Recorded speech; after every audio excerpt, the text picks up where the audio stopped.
Good morning and welcome to Morning Coffee with Brigid. I'm Brigid Burke. Here live and unfiltered because the light is actually better in here today. So I don't particularly like filters because there's always something very, very slightly unnatural about them. But in any case, I just do that because I want to, because I want to make sure everything doesn't just look really dark in here. When I'm doing that. I hope you're all having a very good morning. It is Sunday morning, the 28th of July. Now, I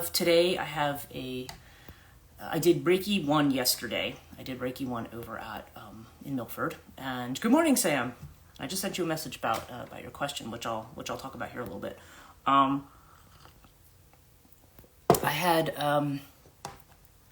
Yesterday I did Reiki 1. I had 3 students, and it turned out very well. Everything turned out good in the end. Today I'm doing a session on Rouhani. Check after. Cool. So I'm doing an afternoon free session on Rouhani. So people who are in Milford right now, I've got 6 people. I think Karina told me yesterday one person might have called, something came up and they might have dropped out, but I have a feeling somebody else will take their place because I feel like there's going to be 6 people there today, which is fine. It's a start of doing that, and I may do the session more than once if it seems like people have an interest. I do already have an interest in Reiki 2 over there, so that's good. So that means that Reiki 1 went as well as I guess they expected. So that's good. So I'm going to be doing that today. I have a really busy weekend coming up next weekend, and that's going to be, I know I have some appointments this week, but I think also, what's happening on Friday? Oh yeah, Friday, Karina wants me to do a Reiki share with them, and I think we had kind of agreed on this date earlier last month, so I said, okay, so that's Friday on the 2nd, and then the 3rd, I'm doing my dream workshop. So anybody who wants to, I know there's some people who've said they wanted to sign up for it, but right now just one person has committed. So I just want to make sure I have a full commitment of everybody who is who's going to sign up, even if they just message me and say, yeah, I'm going to register by the end of the week or whatever. That at least just gives me an idea of what the group's going to be. That's going to be 2 to 4 Eastern time. You're signing up tonight. Oh, awesome. Cool. That's great. I'd love to have you in it because I think it'd be a great addition to that. That'll be awesome. So I'm doing the dream workshop. Had to wait for trust me, I am completely empathetic to that. I've got some coming in, and I'm always thinking I should have enough to take care of the mortgage at the beginning of the month. My mortgage has gone up a little bit because I have an adjustable. Hasn't gone up a lot, but I don't like it going up at all. But and then I've been told my AT&T is also going to go up. So nothing ever really goes down, does it? So next weekend I'm doing that. So great. So I have the dream workshop Sunday. I'm going to try to have my call about the school that I want to start. I managed to get a hold of everybody who was kind of on board with this idea, and they all said they were available for a call beginning of August. Prior to the 6th, at least for one person. So I've kind of floated the 4th with them and see whether or not that's going to work for them. Hopefully it will. And then the 5th, I probably will not be here. I'm going to try to go into New York City that day because my guru is going to be at the Javits Center doing her program. It's a 3-day program, but Tuesday and Wednesday I really can't do. So I was like, okay, so that would mean... also means putting off Katonia live stream, which I really did not want to do this week, especially actually, Sam, in light of your question. I feel like that's a topic that I definitely want to address there. And I'll just mention that briefly here. And that is now that Kamala Harris is running. People are trying to say that that Kamala in Hinduism is some kind of a demon or something like that, which of course is... these kind of statements just kind of prove all the points that I make over at Katonia, which is that people want to demonize the Shakti. People want to do that. And what's really funny about it is that Kamala is one of the 10 Mahavidyas, which is those 10 manifestations of Shakti Parvati. And so she's some sort of like a tantric Lakshmi is what she is. And but weirdly, like I remember when I actually did the podcast, and I think I sent you the link to that. But I've also when I did the podcast on her, I remember saying she's probably the most beneficial and beneficent of all the Mahavidyas, because some of the Mahavidyas, even ones like Sodashi, they have a side to them that's kind of that might be considered kind of scary to some people. But Kamala really doesn't. Kamala is really just all abundance and beneficence. She's like she's really an extremely beneficial kind of a deity. So I'm probably gonna have to repost that podcast so that people can check that out, because I mean, not that when somebody wants to demonize someone politically that they care about the facts, but Kamala Devi is definitely not a there's nothing negative about her. And if people are just grasping at straws to slur somebody, it's just, I don't know. I don't, people are going to say what they're going to say, and but I just don't think it's ever really quite wise to kind of trash talk deities that way. Like my name's Brigid, and if people didn't like me, are they going to say, well, we're going to find reasons that the goddess Brigid is terrible? Like, it's just kind of, it's just weird that people do that. But I guess when you're grasping at straws for things, like to me, it just would say to me, okay, well, if she's really a terrible pick, then why don't we have some substantive stuff to tell us why she would be a terrible pick, right? So, anyway, so that is something that we'll see how that goes. Okay, so that was the thing about that. Now, what I did want to talk a little bit about today was the Rouhani. Okay, the Rouhani celestial healing. Oh, actually, I'm sorry, I'm mixing myself up here. Sorry, not to digress here, but I'm thinking we're already in August this week. I will be doing a podcast Monday, and I will a live stream Monday, and I will be talking about this topic. It's not a week that I actually have a Katonia podcast episode coming out, so I will talk about that this week. So anyway, sorry, just correcting myself, because as I've mentioned before, I have this problem with time lately. I'm losing track of time. I don't know what time it is. I don't know, like, I don't know what day it is. I always think it's a different day than what it is. So, yeah, it's kind of weird. Anyway, so yeah, the topic I was going to mention today, because this came up in my thinking, I was preparing my Rouhani presentation. And it's one of the interesting things I'm finding about it. And one of the topics that I was actually going to bring up specifically with regard to this when I talk about it today is the privileging of the mind over the heart. Okay, that's at least one aspect of it. The privileging of the mind over the heart. We tend to when people say that they want healing, and I also addressed this when we had talked about the whole people enjoying negative emotions, right? Sometimes I think the one space that we guard the most closely is our hearts. So that is the thing that they feel very tender. They feel very, very, very soft, and we feel like that in order to build up the muscle, so to speak, that we need to kind of build a little protective fence around it. It's kind of like if you have chickens or something in your yard and you need to put like a coop or something around to keep foxes and other stuff out. You put something around to protect it, and the more insidious the threat, the heavier the artillery that you put around. It's the same reason that you build settlements on, where there's avenue by sea or something, why you have castles and fortresses there. They put something up because that's the point at which they can see and where they have a high vantage point that they can attack the enemy. Right? We have these kinds of barriers that we put around ourselves, and we do this, for reasons that are completely, I don't know. I mean, they're reasonable, I guess, in the sense that if you're hurt by something, if you go and stick your hand, if you look at fire and you're curious about it and you stick your hand in it and you get burns on your fingers, you're probably not going to stick your hand in fire again, right? You're gonna, it's a trauma response. It's kind of like, ooh, okay, never mind. That's not the thing that I should do. And sure, there are certain things where when something happens, we should pull back from it. But when it comes to matters of the heart, and we're not just necessarily talking about romantic matters of the heart, because that is certainly one area. where what I'm seeing now, I mean, I think years of women feeling like they had to be ashamed or feeling like they had to, like on the one hand, being made to feel that regardless of their brains or, you know, what they were interested in, that really the only way they were going to fulfill their social duty as a woman was to be a wife and a mother. And a lot of people say, well, I don't want that, especially in this day and age. It's interesting to hear all the people who say like, okay, who is it? Not to get political again, but JD Vance with his childless cat lady comment. I'm like, yeah, that's not going to win you any friends or influence people.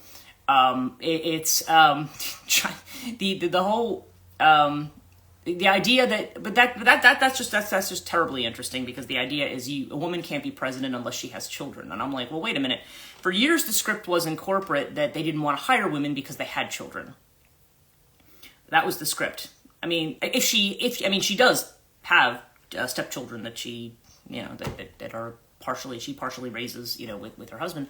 But it's just really funny, because for years that was always the thing. Women can't move up in corporate because the assumption was you were going to get married and have a family, and so therefore you could not. You know, they wanted somebody who was going to be fully committed. But the thing is, you do have women who are fully committed. Now, whether or not one should be willing to, like, you know, sell their soul to a corporation is another question entirely. Probably a lot of us here are people who are not willing to do that either. So, or maybe they're a stint at that and just kind of said, yeah, I've had enough of that, because you really shouldn't have to sell your soul to anybody. Not to your spouse, and not to an institution or an organization. You really should be just beholden to whatever is authentic to you, and that's what you really should pursue. Now, understanding too that there's practical logistics that go along with that may make that more or less possible for people at different points in life. But the ideal is that you want to be on track to do the things that you love and that are true to your heart, because those are the things that you are going to be good at, that you are going to want to put your time into, and that are not going to feel like work, because they're not work. I mean, it's not work. It's just kind of like you are, you know, when you're in the midst of something, because people will say to me, oh, you're doing all this different stuff at the same time. I'm like, yeah, but this is all the stuff I want to do. It's not like, oh, well, I'm putting this thing together, you know, for this particular university or organization or something, and it's so boring and I don't want to do it, but, you know, I guess I should do it. You know, I mean, it's not, I'm doing the things that I'm like, no, these are the things that I feel are really important, and so, and that are of great interest to me, so that's why I put them out. That's why I do these in the morning. So I'm like, yeah, I get up at 6:30 and do these because these are fun. But, so yeah, I feel like people need to be true, and I think people, as a general rule now, I think even younger generations, much younger than me, are looking at everything and going, yeah, why, tell me why I should, you know, be a slave to a particular job or organization. The mentality is most definitely still there. I have friends who have gone to work in corporate places that they have a lot of experience in, and they've been told, oh, we're really big on work-life balance here. We're really big on that. And then they come to find out when they work there that really the good employees are the ones who are willing to put in 12 hours a day. Even though it's supposed to be 8, you should really be putting in at least 12. There's still that mentality of that's what makes you a good employee. So anyway, this is why frequently women will get into this space. There was the idea that if women were supposed to be the ones to stay home and take care of the kids or whatever, and there's that idea really, I mean, not everybody adheres to that, but it's not really totally gone away as a cultural thing. And it's so, right. So the idea, so women a lot of times when they feel that they are expected to change themselves to adapt to a particular role, will pull away from relationship. Will say, no, I would rather be by myself than be in a position where I have to sacrifice who I am because somebody else insists that this is what I have to be. When somebody has a child, one of the reasons I've never wanted to raise children is I said, I want to do all this other stuff. If I have a child, then that child becomes, I mean, if you're doing it, well, I don't even want to say it that way. If really it's to try to juggle a career and a child is difficult. To me, it's like you have to be I feel like I would want to make that investment of time in that child. And being involved with children, one of the problems that women had back in the 50s is they go and they'd have college degrees and everything else. And then it's like, you're back to watching, you're just watching these kind of insipid cartoons all day and talking baby talk all day. So you feel like you've regressed a little bit. Now, again, some people are very mommy oriented and they're happy to kind of be in that milieu.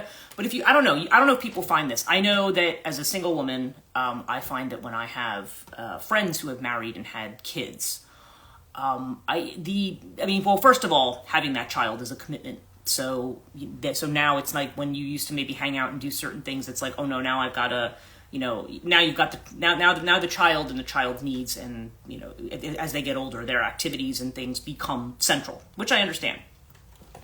But that also means that whatever one used to do with their friends and so forth. Unless you've got nannies and stuff to take care of. A lot of people who are very critical of women and say, well, they should be doing this and this, are people who have access to childcare and stuff like that. And it's like, well, that's great. You have access to childcare, and not everybody does. So, or they have the money because childcare is very expensive. So women a lot of times are just kind of like, are becoming happier being single and being by themselves, which I think is great because to me, you can't be in a relationship with somebody unless you know how to be happy with yourself. If you're not happy and confident in yourself, if you're reliant for that on another person, then anytime that person has that person's going to feel like they're carrying you to some degree. And with men, they don't know how to deal with emotional stuff. They haven't been raised to deal with emotional stuff. I don't want to say that they all can't, but many of them have not been raised to deal with that. So, in any case, the heart does not open. And then, so whether it has to do with relationships or whether it has to do with other heartaches, things that happen within families. Okay, you have a lot of family dynamics. We always talk about families. You see pictures of families and, oh, this is my family and everything's great. Frequently, it's not the case. Even if generally everybody gets on in the family, there's always something that goes, there's somebody in the background. There's some situation where you feel like you have to adapt to somebody, or where somebody is, maybe somebody who you might not associate with if they weren't related to you, you need to be involved with because they're your uncle, they're your sibling, there's something, there's something that they do, and you feel you have to because this is like your tribe, these are your people. And when you don't feel like you belong to that creates another type of wounding that can close the heart. And then, of course, just our regular interactions with people who are not family and who are not loved ones. Again, depending on those interactions, people can be very closed off, because if you've been very open to people and then you've gotten either a very lukewarm or a very negative reaction, when you're not in a space of where you feel really sure of yourself, that could really knock you flat and knock your confidence flat. If you feel like someone's like just giving you like what do they call it, resting bitch face, and just kind of having that whole attitude towards you, like they don't want to hear what you say, they don't care. And when you will run into that with people. As a teacher, I run into that a lot. You'll have people who are just kind of like, listening, staring at you the whole time, like, they think you've arrived here from another planet and you're strange or something, or you're boring or whatever. And as I think I'd mentioned to somebody the other day, I forget what it was, I said, when I would teach undergrad in person, if I had students that were like that, we're just looking, I talk about the kind of stuff that I talk about here, I talk about the kind of stuff that I talk about on Katonia. It kind of gets mixed. I'm talking about mythology and stuff like that, but it does get kind of mixed in. And then people just kind of go, yeah, professor, like, what's on the test? And that's super annoying to me. But I'm not at a point where that, eats away at my confidence and I say, oh, I'm a bad teacher and I just look at them and I'm like, it's all on the test and you better be listening, and you should be listening because this is interesting stuff. And if you don't think it's interesting stuff, then, it's, I don't care because I do, and I'm going to keep talking. So, I have said that to students. I'm like, listen, if you're not going to pay attention, you're the ones who have to pass or fail the test. And I do expect you to think about this stuff. And if you're not willing to do that and you don't want to pass, hey, that's completely your decision. I like what I have to say, and I'm going to keep saying it. And If they don't like it, or if they think she's so into this, it's weird. Well, yeah, you're right. I was talking to somebody the other night about how we're all the best weirdos. But it's like, but you reach a point where you feel confident in what you're doing, and yeah, I mean, does that still mean like you know everything and everything? No, it doesn't, absolutely. But where you're in that space, and if other people are just like, yeah, oh my god, I don't like that. Okay, well then you don't. That's your decision. If they're taking a class with me and don't like what I have to say, they can drop it. Hey, nobody's. I'm not forcing them to be there. It's a lot of money to pay, so you might as well try to get something out of it. But anyway, so yeah, I have a lot of reasons why people close down, and a lot of times when we're dealing with spiritual work, we tend to focus more on the mind than the heart. So when I say to people, for instance, that Rouhani, and actually the one that I've put out a link for testimonials. If anybody who watches this, say, in the future has had Rouhani with me, and I've sent you a link for, feedback. I know at least one person has gotten back to me, and I think I know, it didn't give me a name, but I think I know who it is. So that's awesome. And I'll say thank you for doing that. But the others who haven't, it would be really helpful if they would get back to me with that, because I do need that if I want to move forward in Rouhani. I need people to tell me what their experience is, good or bad. What's your experience? But Rouhani celestial healing is something that, it sounds benign, and it is. I don't want to make it sound like it's sinister. It's not. It's just, but it does get into the heart space. It does open the heart space. And if people are saying like, yeah, I'm not ready to work in the heart space, it's funny because they want to, some people are just looking to cope. They're kind of just looking to get along. And again, depending on the kind of trauma they've suffered, they may not be ready to go very deeply into that. Now, I don't know that Rouhani is necessarily something that's going to, like somebody who, my experience is if somebody's not ready for that opening, if they're really not ready, it comes in a lot more gently. But then people will say, well, it didn't have such a big effect. And it's like, yeah, because you weren't ready for the big effect. Like energetic healing, there's an intelligence to it. And it's like it knows what your limits are. And so if somebody's limits, if somebody's really like, then... and usually that's what I'll see. I'll see the angels kind of like chiseling and kind of working away, like trying to open up the space. And it's, that's just going to be the starting point, and the person has to want to do that. And some people, they understand what they're getting into, and they're legitimately scared of it because they're afraid of what they're going to find. People, after a while, when you've closed the heart space off, you're afraid of what you're going to, afraid of the thing that made you close it off in the first place. Because Rouhani and Violet Flame work also, it just layer by layer, it just takes it, but it transforms it. And so, so if I tell people like, yeah, the first time I had Rouhani, it was very joyful, like after the session. The night after I had like nightmares. And the nightmares were bringing up stuff that had been blocks. But again, I'm pretty aggressive about this kind of stuff, and I'm like, well, okay, but I'm ready to take it on, I'm ready to look at it. Not everybody is. And sometimes people, it can take them years after wounding, after a bad divorce, after, some other kind of fallout with somebody that really made them feel hurt, made them feel small, made them feel isolated. That is the space. And the messages that I keep getting, both with Rouhani and outside of it too, when I work on the Azrael messages and things, is just like people, when you say open the heart, it sounds very light and fluffy, like, oh yeah, you got to open your heart. It's like, but you do. That's actually the hardest work. It is the hardest work to open the heart.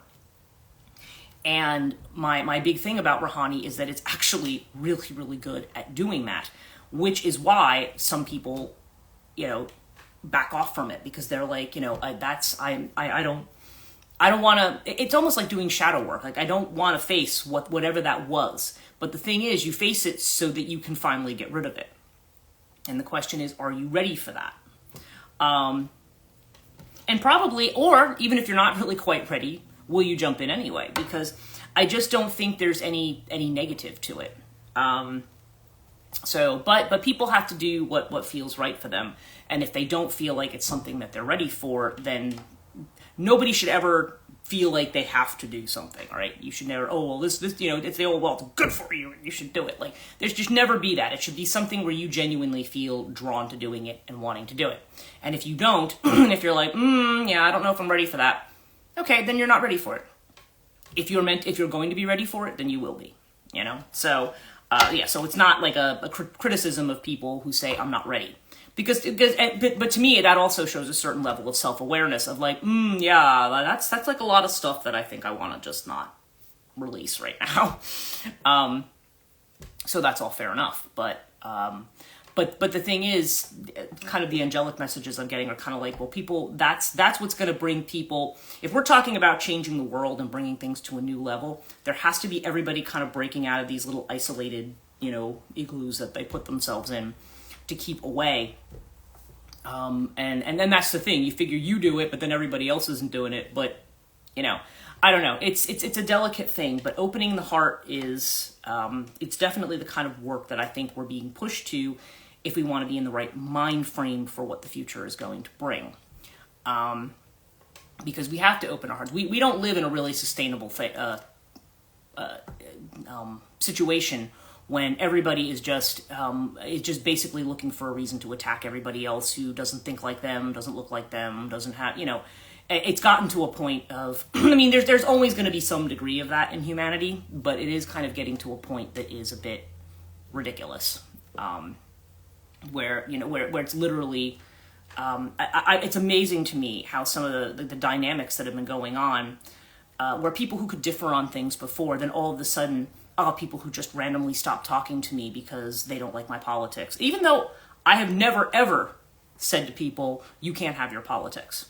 I have neighbors like that, like where they just, they literally just stop talking to me because you don't support this one or that one. And it's just like, never have I said to that person, I mean, if they ask me about the certain political views, I don't, if you ask me, I will tell you, like in a private setting. And if you don't agree with my political views, then you don't agree with my political views. I'm not saying, I may not understand other people's point of view, but it's like, that's the whole point of a free country. I think you're allowed to have your own point of view, even if I don't agree with it. I mean, I think if you're saying something, I mean, if I heard, and by the way, I have not heard anybody say this, but if somebody was like advocating genocide or something like that, then I'd be kind of like, no, you're just dead wrong there. Okay, sorry, you're wrong. But generally speaking, if they have a point of view about the world, I generally try to look more to like, well, what do we have in common here? And generally the one thing that people have in common in that is just that, well, everybody feels that there is a certain modicum of fear, and not everybody agrees on what needs to be changed to alleviate that.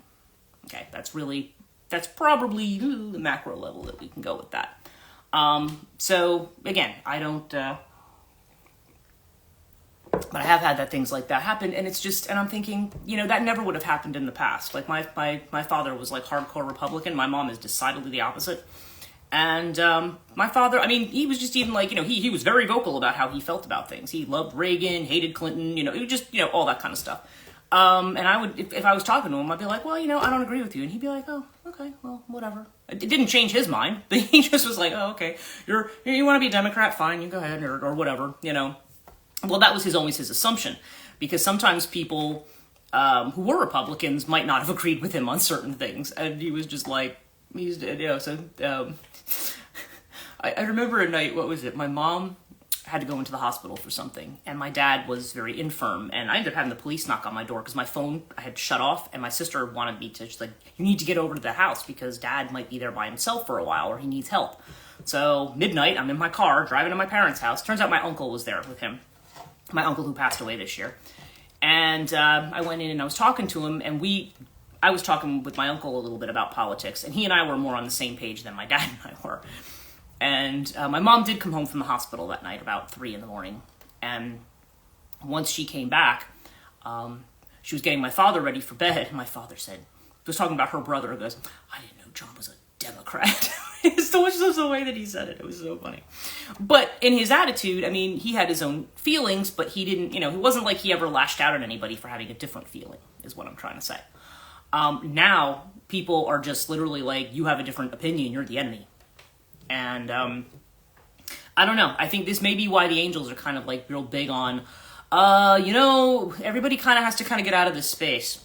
I'm going to do our reading now. But Azrael's message for me this morning was funny. It was kind of like, it was a message about obedience. And it was funny because I'm kind of saying to him, it was just odd, like kind of obedience to the soul group kind of thing. And I said to him, this was aimed at me, not at the group.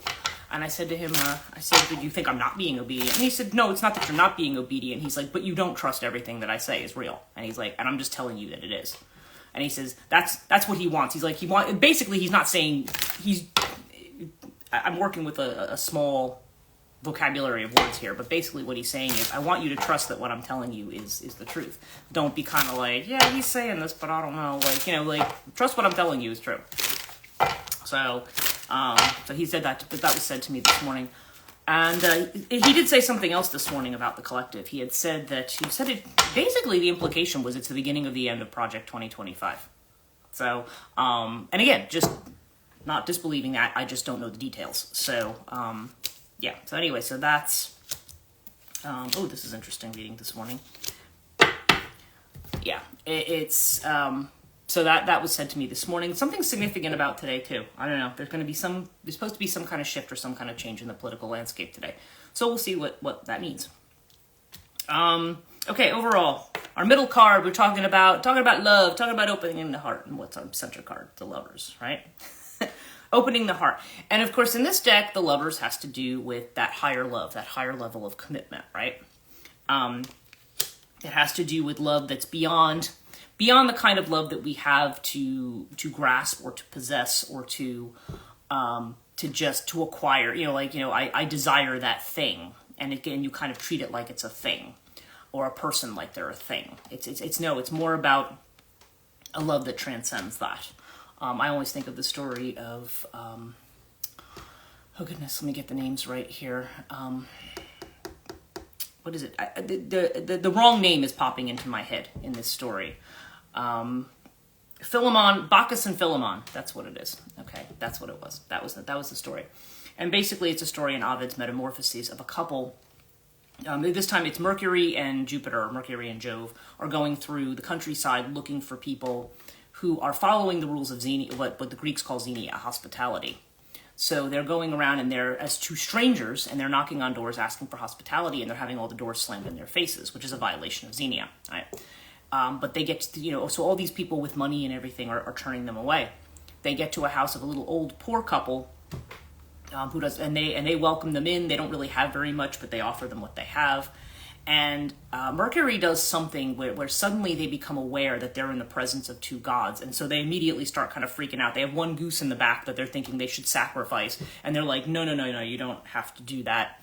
And they basically told them, we were here to test to see how people behaved, how they're, whether or not people were truly, and that's actually a different kind of openness. Xenia, hospitality, guest friendship, the idea that you welcome the stranger rather than slam the door in their face, right?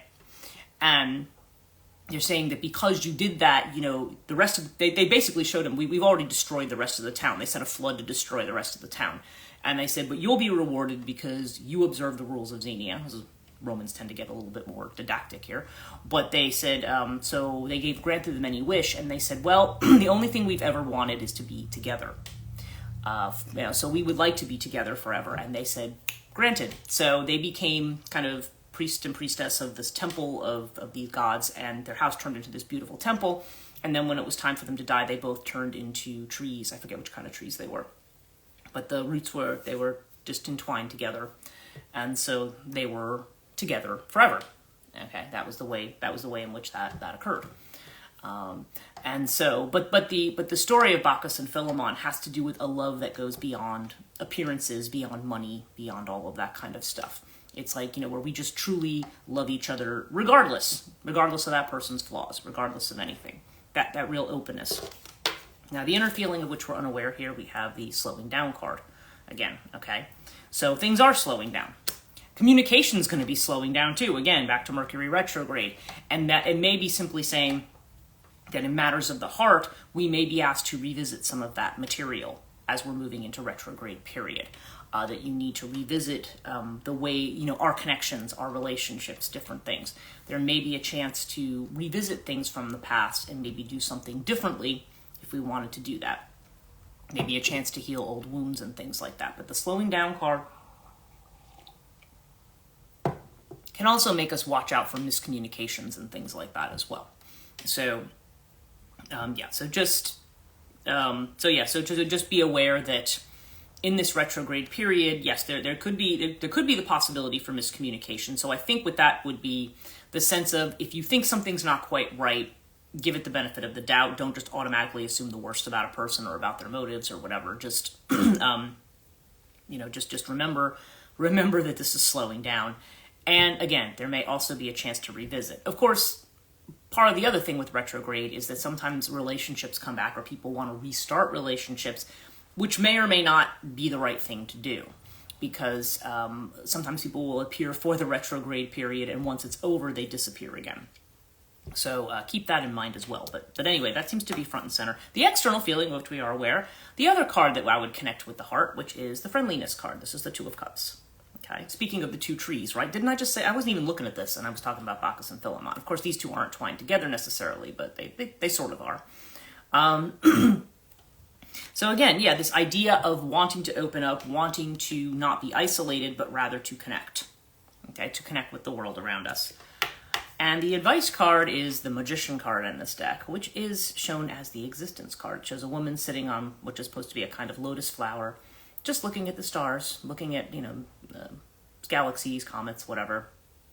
And the existence card just says,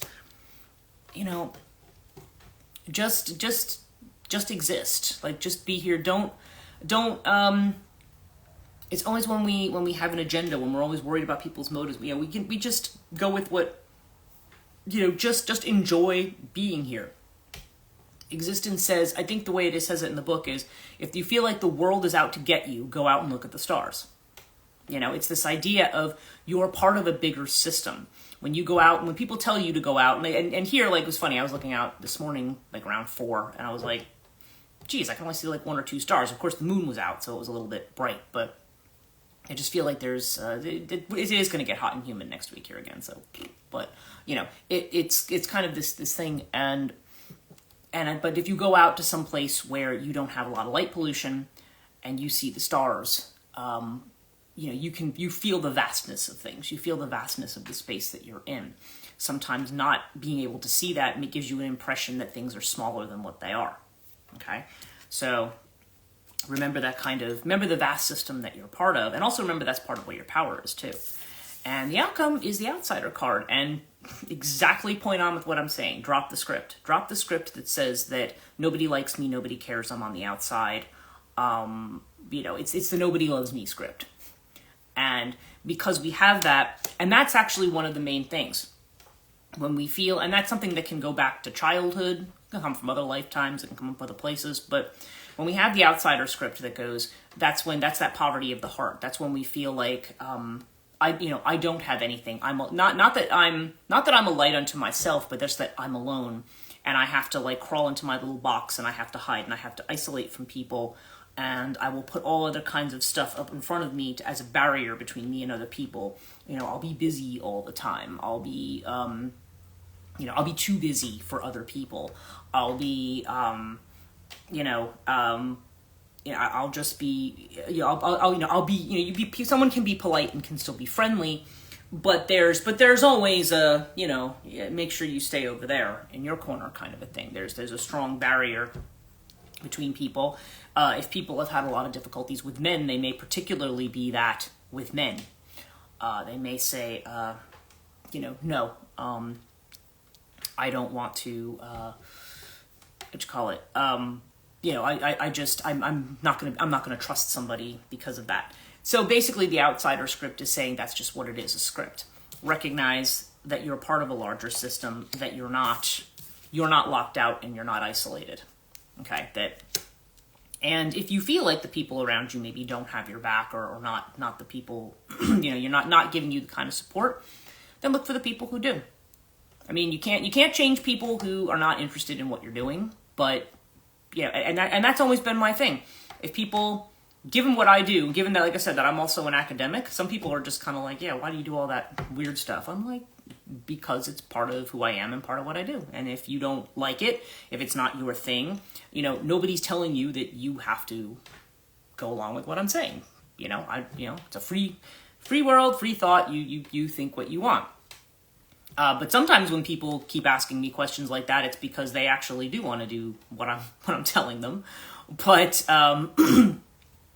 but there's a part of them that resists that, and I can usually tell the difference. So sometimes if I feel like somebody's just being resistant, but even still, if someone's just being resistant, all you can do is it's kind of like, it's like the stray cat. You put the food out there and you walk away and you wait, and see whether or not they will do that. But even if they take it, you still may or may not, be able to bring that person in. But ultimately, it's we kind of always operate from, I think, the assumption that people are going to be cruel to us, that people are going to wound us, and that's why I think vulnerability. They say, even though people think of being vulnerable as being weak, it's actually a point of strength, because you're willing to say, you know what, this person might hurt me, and I'm going to open my heart anyway. So that's kind of what it's saying. And I think what it's saying is you'd also be surprised at the vastness of the kind of support that you will have. When we look at the Four of Cups and cards like that, sometimes we're not looking at that. We're only looking at those people maybe who we feel we don't have. So, recognize what it is that you have. Recognize the cup being held out to you. Because sometimes it's just, we're looking at something, or we have to look at it from a different perspective to find it. So anyway, that's me for today.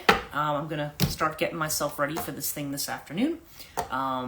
And I hope you have a wonderful rest of your day. Sam, you're the one who joined me today, so hope you have a wonderful rest of your weekend and a wonderful week. And and of course I'll be back tomorrow. Tomorrow's Monday.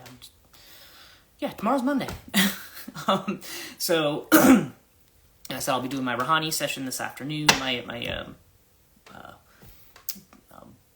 free session where I just talk about what it is to people who haven't heard of it and maybe haven't seen it.